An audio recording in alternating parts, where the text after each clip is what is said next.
Hi ಕಲ್ಪಸ್ ಚಾನಲ್ಗೆ ಎಲ್ಲರಿಗೂ ಸ್ವಾಗತ. ನಾನಿವತ್ತು ಒಂದು ಯೂಸ್ಫುಲ್ ಟಿಪ್ಸೊಂದಿಗೆ ಬಂದಿದ್ದೇನೆ. ಒಂದಲ್ಲ ಎರಡು ಟಿಪ್ಸು ಗೃಹಿಣಿಯರಿಗೆಲ್ಲ ತುಂಬ ಯೂಸ್ ಆಗುತ್ತೆ. ನೋಡಿ ಎಷ್ಟೊಂದು ಕೊಳೆ ಬಂದಿದೆ ಅಂತ, ಯಾವ ರೀತಿ ಇದು ಯಾವುದ್ರಲ್ಲಿ ಮಾಡಿದೆ ಎಲ್ಲ ನಾನು ಹೇಳ್ತೀನಿ. ನೋಡಿ, ಒಂದು ಸ್ವಿಚ್ ಬೋರ್ಡ್ ಇದೆ, ಇಲ್ಲಿ ಕೊಳೆ ಆಗಿದೆ ನೋಡಿ, ಅಲ್ಲಲ್ಲಲ್ಲೇ ಕೊಳೆ ಆಗಿದೆ. ನಾವು ಸ್ವಿಚ್ ಬೋರ್ಡ್ನ ಯಾವಾಗಲೂ ಮುಟ್ತಾನೇ ಇರ್ತೀವಿ ಅಲ್ವಾ, ಲೈಟ್ ಹಾಕೋಕ್ಕೆ, ಆಫ್ ಮಾಡೋಕ್ಕೆ, ಫ್ಯಾನು ಅದು ಇದು ಅಂದ್ಕೊಂಡು ಮುಟ್ತಾನೇ ಇರ್ತೀವಿ. ಗಲೀಜಾಗಿ ಬಿಡುತ್ತೆ. ಆವಾಗವಾಗ ಕ್ಲೀನ್ ಮಾಡಿಕೊಂಡ್ರೆ ಒಳ್ಳೆಯದು. ಸ್ವಿಚ್ ಬೋರ್ಡೆಲ್ಲ ಒಂಥರ ನೋಡೋದಕ್ಕೆ ತುಂಬ ಚೆನ್ನಾಗಿ ಕಾಣುತ್ತೆ, ನಮಗೂ ಖುಷಿ ಇರುತ್ತೆ ಎಲ್ಲ ಕ್ಲೀನ್ ಆಗಿದೆಯಲ್ಲಪ್ಪ ಅಂತ. ನೋಡಿ, ಅಲ್ಲಿ ಕಲೆ ಇತ್ತು, ನಾನು ಅದನ್ನು ಕ್ಲೀನ್ ಮಾಡ್ತಾಯಿದ್ದೀನಿ.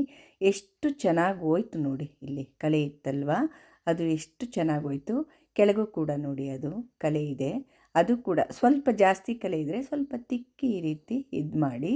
ನೀವೆಂಥ ಪೇಂಟ್ ಕಲೆ ಆಗಲಿ, ಯಾವ ಥರದ ಕಲೆ ಆಗಲಿ ಹೋಗುತ್ತೆ, ಇದರಲ್ಲಿ ತುಂಬ ಈಸಿಯಾಗಿ ಹೋಗುತ್ತೆ. ಅವಾಗವಾಗವಾಗ ನೀವು ಈ ಒಂದು ವಸ್ತುವಿನಿಂದ ಸ್ವಿಚ್ ಬೋರ್ಡು ಹಾಗೂ ಫ್ರಿಡ್ಜ್ ಹತ್ರ ಕೊಳೆ ಆಗಿರುತ್ತೆ, ಮುಟ್ಟಿ ಮುಟ್ಟಿ ಮುಟ್ಟಿ, ಅದನ್ನೆಲ್ಲ ನೀವು ಈ ಒಂದು ವಸ್ತುವಿನಿಂದ ಕ್ಲೀನ್ ಮಾಡ್ಕೋಬೋದು. ಫಳ ಫಳ ಫಳ ಫಳ ಹೊಳೆಯುತ್ತೆ, ಆ ರೀತಿ ಕ್ಲೀನ್ ಆಗುತ್ತೆ. ನೋಡಿ ಎಷ್ಟು ಚೆನ್ನಾಗಿ ಕ್ಲೀನ್ ಆಯಿತು ಅಂತ ನೋಡಿ. ಎಲ್ಲ ಈ ಸಂಧಿ ಎಲ್ಲ ಒರೆಸ್ಕೋಬೇಕು. ಇದರಲ್ಲಿ ನಾವು ಕ್ಲೀನ್ ಮಾಡುವಾಗ ಕರೆಂಟ್ ಹೊಡೆಯುತ್ತೆ ಅನ್ನೋ ಭಯ ಕೂಡ ಇರೋದಿಲ್ಲ. ನೋಡಿ, ಈ ಸೈಡೆಲ್ಲ ಈ ಥರ ಸ್ವಿಚ್ ಬೋರ್ಡ್ಗಳನ್ನ ಮಾತ್ರ ಯಾವಾಗಲೂ ಕ್ಲೀನ್ ಮಾಡ್ಕೊಳ್ತಾ ಇರ್ರಿ, ಅದು ಚೆಂದ. ತುಂಬ ಕೊಳೆ ಆದರೆ ನೋಡೋದಕ್ಕೆ ಒಂಥರ ಕೊಳೆ ನೋಡಿ ಎಷ್ಟೊಂದು ಬಂತು ಅಂತ. ನಾನೆಲ್ಲ ಪೂರ್ತಿಯಾಗಿ ಕ್ಲೀನ್ ಮಾಡಿದೆ. ಮತ್ತೊಂದು ಸಲ ಈ ರೀತಿ ಉಲ್ಟಾ ಮಾಡ್ಕೊಂಬಿಟ್ಟು ಮತ್ತೆ ಎಲ್ಲ ಕ್ಲೀನ್ ಮಾಡ್ತಾಯಿದ್ದೀನಿ. ನೋಡಿ ನೋಡಿ, ಒಂದು ಇದರಲ್ಲಿ ನಾವು ಒಂದು 2 ಸ್ವಿಚ್ ಬೋರ್ಡ್ನ ಕ್ಲೀನ್ ಮಾಡ್ಕೋಬೋದು. ತುಂಬ ಈಸಿಯಾಗಿ ಎಲ್ಲರ ಮನೆಯಲ್ಲೂ ಇರುವಂಥ ವಸ್ತು ಇದು. ತುಂಬ ಈಸಿಯಾಗಿ ಎಲ್ಲರಿಗೂ ಕೈಗೆಟುಕುವಂಥ ವಸ್ತು ಇದು. ಏನಪ್ಪ ಇದು ಅಂತ ನೋಡೋಣ. ನೋಡಿ, ಇಷ್ಟು ಗಲೀಜಾಗಿದ್ದಂತಹ ಸ್ವಿಚ್ ಬೋರ್ಡು ಎಷ್ಟು ಕ್ಲೀನ್ ಆಯಿತು ನೋಡಿ, ಎಷ್ಟು ಚೆನ್ನಾಗಿ ಫಳ ಫಳ ಫಳ ಹೊಳೆಯೋ ಥರ ಆಯಿತು. ತುಂಬ ಕ್ಲೀನಾಗಿ ಹೋಗುತ್ತೆ, ಒಂದು ನಿಮಿಷದೊಳಗೆ ಇದು ಕ್ಲೀನ್ ಆಗಿಬಿಡುತ್ತೆ, ಅಷ್ಟು ಬೇಗ. ಕೊಳೆ ನೋಡಿ ಎಷ್ಟೊಂದು ಬಂದಿದೆ ಅಂತ. ಏನಪ್ಪ ಇದು ಇಷ್ಟೊಂದು ಚೆನ್ನಾಗಿ ಕೊಳೆ ಎಲ್ಲ ತೆಗಿತಲ್ಲ ಅಂದರೆ ನೋಡಿ, ನೈಲ್ ಪಾಲಿಷ್ ರಿಮೂವರು. ಯಾವ ಕಂಪ್ನಿದೇ ಆಗಲಿ, ಯಾವ ಥರದ್ದು ನಿಮ್ಮ ಹತ್ರ ಇದೆಯೋ ಆ ಥರ ನೈಲ್ ಪಾಲಿಷ್ ರಿಮೂವರ್ ಪ್ಯಾಡಿಂದ ನಾನು ಇವಾಗ ಕ್ಲೀನ್ ಮಾಡಿದ್ದು ಸ್ವಿಚ್ ಬೋರ್ಡ್ನ. ನಿಮ್ಮ ಹತ್ರ ಈ ರೀತಿ ನೈಲ್ ಪಾಲಿಷ್ ರಿಮೂವ್ ಪ್ಯಾಡ್ ಇಲ್ಲ ಅಂದರೆ, ನೈಲ್ ಪಾಲಿಷ್ ಲಿಕ್ವಿಡ್ ಅಂತೂ ಎಲ್ಲರ ಹತ್ರನೂ ಇರುತ್ತೆ ಅಲ್ವಾ, ಒಂದು ಟಿಶ್ಯೂ ಪೇಪರ್ಗೆ ಹಾಕ್ಕೊಂಬಿಟ್ಟು ನೀವು ಅದರಿಂದ ಈ ಥರ ಸ್ವಿಚ್ ಬೋರ್ಡ್ನ ಕ್ಲೀನ್ ಮಾಡ್ಕೋಬೋದು. ನೋಡಿ, ಈ ಥರ ಪ್ಯಾಡ್ ಇದ್ರಂತೂ ತುಂಬ ಯೂಸ್ಫುಲ್ ಆಗುತ್ತೆ. ಎಷ್ಟು ಫಳ ಫಳ ಫಳ ಹೊಳಿತಿದೆ ನೋಡಿ. ಈಗ ನಾನೊಂದು ಮಸಾಲ ರೊಟ್ಟಿ ಮಾಡ್ತಾಯಿದ್ದೀನಿ. ಇದರಲ್ಲೂ ಕೂಡ ನಿಮಗೊಂದು ಟಿಪ್ಸ್ ಇದೆ, ರೊಟ್ಟಿ ಮಾಡುವಾಗ ನಿಮಗೆ ತೋರಿಸ್ತೀನಿ. ತುಂಬ ಟೇಸ್ಟಿಯಾದಂತಹ ಸೌತೆಕಾಯಿಯಿಂದ ಮಾಡಿರೋ ಮಸಾಲ ರೊಟ್ಟಿ ಇದು. ತುಂಬ ಸುಲಭ ಮಾಡೋದು. ಸೌತೆಕಾಯಿ ಇದ್ದು ಬಿಟ್ಟರೆ ನಾವು ಮಾಮೂಲಿ ನಾವು ಊಟಕ್ಕೆಲ್ಲ ನಂಚ್ಕೊಳ್ತೀವಲ್ವ, ಅದೇ ಸೌತೆಕಾಯಿ ಇದ್ದರೆ ರುಚಿಯಾದಂತಹ ತುಂಬ ಟೇಸ್ಟಿಯಾದಂತಹ ಸೌತೆಕಾಯಿ ರೊಟ್ಟಿನ ನಾವು ಮಾಡ್ಕೋಬೋದು. ಮಸಾಲ ರೊಟ್ಟಿ, ಸೌತೆಕಾಯಿ ಮಸಾಲ ರೊಟ್ಟಿ. ಸಿಪ್ಪೆನ ತೆಕ್ಕೊಂಡಿದ್ದೀನಿ ನೋಡಿ ನಾನು ಸೌತೆಕಾಯಿದು. ಇವಾಗ ನಾನು ಇದನ್ನೇನು ಕಟ್ ಮಾಡ್ತಾ ಇಲ್ಲ, ಬೀಜ ಬಲ್ತಿದೆ ಈ ಸೌತೆಕಾಯಿದು. ಸ್ವಲ್ಪ ಎಳೆದಾದರೆ ಹಾಗೆ ಹಾಕ್ಕೊಳ್ಳಿ, ಬೀಜ ಬಲ್ತಿದ್ರೆ ಮಾತ್ರ ಹಾಕ್ಕೊಳ್ಳೋದಕ್ಕೆ ಹೋಗ್ಬೇಡಿ, ಅದನ್ನು ತೆಗೆದುಬಿಡಿ. ನಾನು ಇದನ್ನು ಕಟ್ ಮಾಡಿಲ್ಲ, ಹಾಗೆ ತುರ್ಕೊಳ್ತಾ ಇದ್ದೀನಿ ನೋಡಿ. 2 ಸೌತೆಕಾಯಿನೂ ತುರಿದ್ಬಿಟ್ಟು ಕೊನೆಯಲ್ಲಿ ಕೂಡ ಒಂದು ಸ್ವಲ್ಪ ಕೈಲಿ ರೀತಿ ಮಾಡ್ತಾಯಿದ್ದೀನಿ, ರಸ ಎಲ್ಲ ಇದ್ದರೆ ಕೆಳಗಡೆಗೆ ಹೋಗಲಿ ಅಂತ. ನೋಡಿ, ಸೌತೆಕಾಯಿ ಬೀಜ ನೋಡಿ ಎಷ್ಟು ಚೆನ್ನಾಗಿ ಬಂತು. ಬಲ್ತಿರೋ ಬೀಜನ ಎಷ್ಟು ಚೆನ್ನಾಗಿ ತೆಗಿಬೋದಲ್ವ. ಇದೊಂದು ಟಿಪ್ಸು ನಿಮಗೆ. ಎಳೆ ಬೀಜ ಆದರೆ ಅದನ್ನು ರೊಟ್ಟಿ ಮಾಡೋದಕ್ಕೆ ಉಪಯೋಗಿಸ್ಕೋಬೇಕು, ಬಲ್ತಿರೋದಾದರೆ ಹಾಕಬೇಡಿ. ಈಗ ನಾನು ಬೀಜ ಎಲ್ಲ ತೆಗೆದೆ ನೋಡಿ. ಕೆಳಗಡೆ ರಸ ಹಾಗೂ ಸೌತೆಕಾಯಿ ತುರಿ ಇದೆ. ಈ ರಸನ ಯಾವುದೇ ಕಾರಣಕ್ಕೂ ಚೆಲ್ಲಬಾರ್ದು, ರೊಟ್ಟಿ ಮಾಡೋದಕ್ಕೆ ತುಂಬ ಯೂಸ್ ಆಗುತ್ತೆ. ಕೈಯಿಂದ ಬೇಕಾದ್ರೆ ಒಂದೊಂದು ಬೀಜ ಇರುತ್ತಲ್ವ ಅದನ್ನು ತೆಗೆದ್ರಾಯ್ತು, ಇಲ್ಲಾಂದರೆ ಹಾಗೆ ಇದ್ದರೂ ನಡೆಯುತ್ತೆ. 1 ಕಪ್ಪಿನಷ್ಟು ಕಾಯಿ ತುರಿ ಹಾಕ್ಕೊಳ್ತಾ ಇದ್ದೀನಿ. ಅರ್ಧ ಕಪ್ ಕೂಡ ನೀವು ಹಾಕ್ಕೋಬೋದು. 3/4 ಟೀ ಸ್ಪೂನಿನಷ್ಟು ಜೀರಿಗೆ ಹಾಕ್ಕೊಳ್ತಾ ಇದ್ದೀನಿ. ತುಂಬ ಸುಲಭ ಈ ರೊಟ್ಟಿ ಮಾಡೋದು. ಮೆಣಸಿನ್ಕಾಯಿ ಸಣ್ಣದಾಗಿ ಕಟ್ ಮಾಡಿದಂತಹ 3 ಮೆಣಸಿನ್ಕಾಯಿನ ಹಾಕ್ಕೊಂಡಿದ್ದೀನಿ. ಕೊತ್ತಂಬರಿ ಸ್ವಲ್ಪ, ಅದನ್ನು ಕೂಡ ಸಣ್ಣದಾಗಿ ಕಟ್ ಮಾಡಿ ಹಾಕ್ಕೊಂಡಿದ್ದೀನಿ. ಈಗ ರವೆ ಹಾಕ್ಕೊಳ್ತಾ ಇದ್ದೀನಿ. ಇದು ಯಾವ ರವೆಯಪ್ಪ ಅಂದರೆ ಬೆಂಗಳೂರು ರವೆ ನಾನು ಹಾಕ್ಕೊಳ್ತಾ ಇರೋದು. ಬಾಂಬೆ ರವೆ ಅಥವಾ ಬೆಂಗಳೂರು ರವೆ ಅಂತೀರಲ್ವ ಅದು. 1.5 ಕಪ್ ಹಾಕ್ಕೊಂಡಿದ್ದೀನಿ. ಈ ರವೆ ಇಲ್ಲ ಅಂದರೆ ಚಿರೋಟಿ ರವೆ ಹಾಕ್ಕೋಬೋದು ನೀವು. 2 ಟೇಬಲ್ ಸ್ಪೂನಿನಷ್ಟು ಅಕ್ಕಿ ಹಿಟ್ಟನ್ನು ಹಾಕ್ಕೊಳ್ತಾ ಇದ್ದೀನಿ. ಜಾಸ್ತಿ ಬೇಡ ಅಕ್ಕಿ ಹಿಟ್ಟು, 2 ಟೇಬಲ್ ಸ್ಪೂನ್ ಮಾತ್ರ ಸಾಕು. ಅರ್ಧ ಕಪ್ಪು ಮೊಸರು ಹಾಕ್ಕೊಳ್ತಾ ಇದ್ದೀನಿ. ಯಾವ ಕಪ್ಪಲ್ಲಿ ರವೆ ನೀವು ತೊಗೊಂಡಿದ್ರೋ ಅದೇ ಕಪ್ಪಲ್ಲಿ ಅರ್ಧ ಕಪ್ಪಿನಷ್ಟು ಮೊಸರು ಹಾಕ್ಕೊಂಡಿದ್ದೀನಿ. ರುಚಿಗೆ ತಕ್ಕಷ್ಟು ಉಪ್ಪು. ನಾನು ಸೌತೆಕಾಯಿ ತುರ್ಕೊಂಡಿದ್ದು ಈ ಕಪ್ಪಲ್ಲಿ ಹೆಚ್ಚು ಕಡಿಮೆ 1 ಕಪ್ ಆಗಿದೆ. ರಸ ಬಿಟ್ಟು, ರಸ ಮಾತ್ರ ಚೆಲ್ಲಬೇಡಿ, ಯಾವುದೇ ಕಾರಣಕ್ಕೂ ರಸನ ಇದಕ್ಕೆ ಹಾಕ್ಕೋಬೇಕು. ಈಗ ಎಲ್ಲ ಕ್ಲೀನಾಗಿ ಕಲಿಸ್ಕೋಬೇಕು. ನೀರನ್ನು ಯಾವುದೇ ಕಾರಣಕ್ಕೂ ಹಾಕ್ಕೋಬಾರ್ದು. ಏನಾದರೂ ನೀರು ಸಾಲ್ಟೇಜ್ ಆಯಿತು ಅಂದರೆ ಮಾತ್ರ ಕೊನೆಯಲ್ಲಿ ಸ್ವಲ್ಪ ನೀರು ಅಥವಾ ಮೊಸರು ಹಾಕ್ಕೊಂಡ್ರಾಯ್ತು. ನೀರು ಹಾಕ್ಕೋಬೇಡಿ, ಹಾಗೆ ಕರೆಕ್ಟಾಗಿ ಬಂದುಬಿಡುತ್ತಿದ್ದು.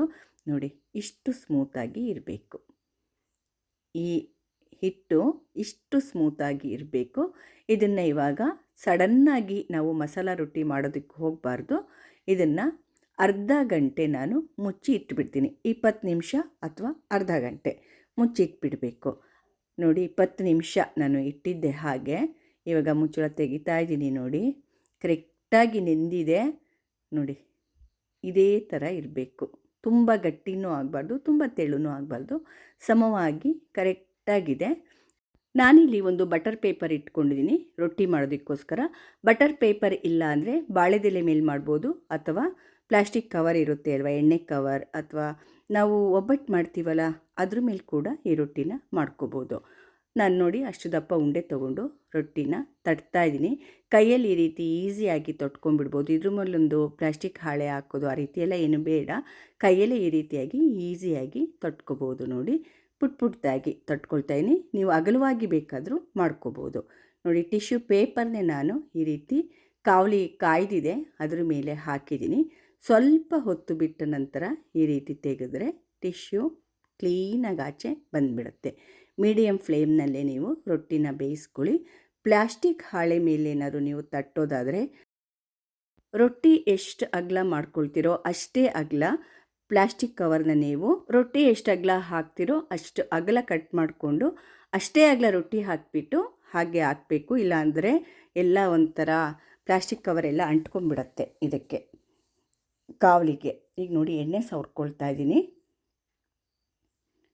ಇದನ್ನು ತಿರುವಿ ಹಾಕ್ಕೋಬೇಕು. ಕ್ಲೀನಾಗಿ ಬೇಯಿಸ್ಕೋಬೇಕು. 2 ಕಡೆ ಕೂಡ ಇದು ಚೆಂದಾಗಿ ಬೇಯಬೇಕು. ನೀವು ಒಬ್ಬಟ್ಟು ಮಾಡೋ ಕವರ್ ಮೇಲೆ ಕೂಡ ಇದನ್ನು ತೊಟ್ಕೋಬೋದು. ಒಬ್ಬಟ್ಟು ಮಾಡ್ತೀರಲ್ವ ಅದ್ರ ಹಾಳೆ ಮೇಲೆ ಕೂಡ ನೀವು ತೊಟ್ಕೋಬೋದು. ನೋಡಿ, 2 ಕಡೆ ಕೂಡ ಚೆನ್ನಾಗಿ ಬೆಂದಿದೆ. ಸೌತೆಕಾಯಿ ಮಸಾಲ ರೊಟ್ಟಿ ಇವಾಗ ರೆಡಿ ಆಯಿತು. ಈಗ ಇನ್ನೊಂದು ರೊಟ್ಟಿನ ನಾನು ಹಾಕ್ಕೊಂಡಿದ್ದೀನಿ. ನೋಡಿ, ಸ್ವಲ್ಪ ಹೊತ್ತಾದಮೇಲೆ ಒಂದು 10 ಸೆಕೆಂಡ್ ಆದಮೇಲೆ ತೆಗೆದ್ರೆ ಆಯಿತು. ಕ್ಲೀನಾಗಿ ತೆಕ್ಕೋಬೋದು. ಆ ಬಿಳಿ ಬಣ್ಣ ಎಲ್ಲ ಹೋಗಬೇಕು.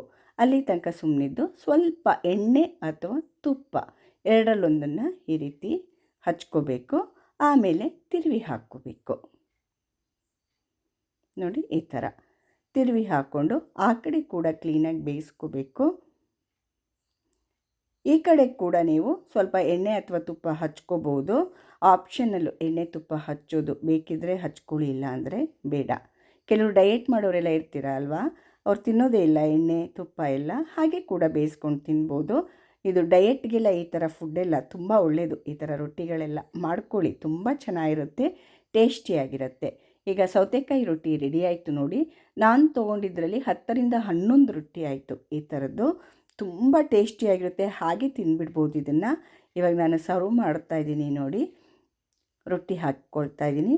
ಅದಕ್ಕೆ ನಾನು ಬೆಳ್ಳುಳ್ಳಿ ಖಾರ ಹಾಕ್ತಾಯಿದ್ದೀನಿ. ಯಾವ ಥರದ್ದಾದರೂ ಆಯಿತು, ಚಟ್ನಿಗಳು ಯಾವುದು ಮಾಡಿದ್ರೂ ಇದಕ್ಕೆ ಚೆನ್ನಾಗಿರುತ್ತೆ. ತುಪ್ಪದ ಜೊತೆ ಕೂಡ ಹಾಗೆ ತಿನ್ಬೋದು, ಮೊಸರು ಜೊತೆ ತಿನ್ಬೋದು, ಏನೂ ಇಲ್ಲ ಅಂದರೆ ಹಾಗೆ ತಿನ್ಬೋದು, ಹಾಗೆ ಕೂಡ ಚೆನ್ನಾಗಿರುತ್ತೆ. ತುಪ್ಪ ಹಾಕ್ಕೊಳ್ತಾ ಇದ್ದೀನಿ. ನೋಡಿ, ಸೂಪರಾಗಿರೋ ಮಸಾಲ ರೊಟ್ಟಿ ಇವಾಗ ರೆಡಿಯಾಗಿದೆ. ನಿಮಗೆಲ್ಲ ಖಂಡಿತ ಇಷ್ಟ ಆಗಿದೆ ಅಂದ್ಕೊಂಡಿದ್ದೀನಿ.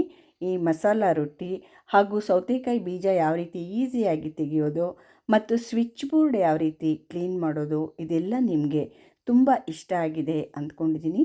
ದಯವಿಟ್ಟು ನನ್ನ ಚಾನೆಲ್ಗೆ ಸಬ್ಸ್ಕ್ರೈಬ್ ಆಗೋದನ್ನು ಖಂಡಿತವಾಗಿ ಯಾರೂ ಮರಿಬೇಡಿ. ಲೈಕ್ ಮಾಡಿ, ಶೇರ್ ಮಾಡಿ ಹಾಗೂ ಕಮೆಂಟ್ಸ್ ಮೂಲಕ ತಿಳಿಸಿ ಅಂತ ಹೇಳ್ತಾ ಎಲ್ಲರಿಗೂ ನನ್ನ ಧನ್ಯವಾದಗಳು. ಮುಂದಿನ ರೆಸಿಪಿಯೊಂದಿಗೆ ಮತ್ತೆ ಸಿಗ್ತೇನೆ. ನಮಸ್ಕಾರ.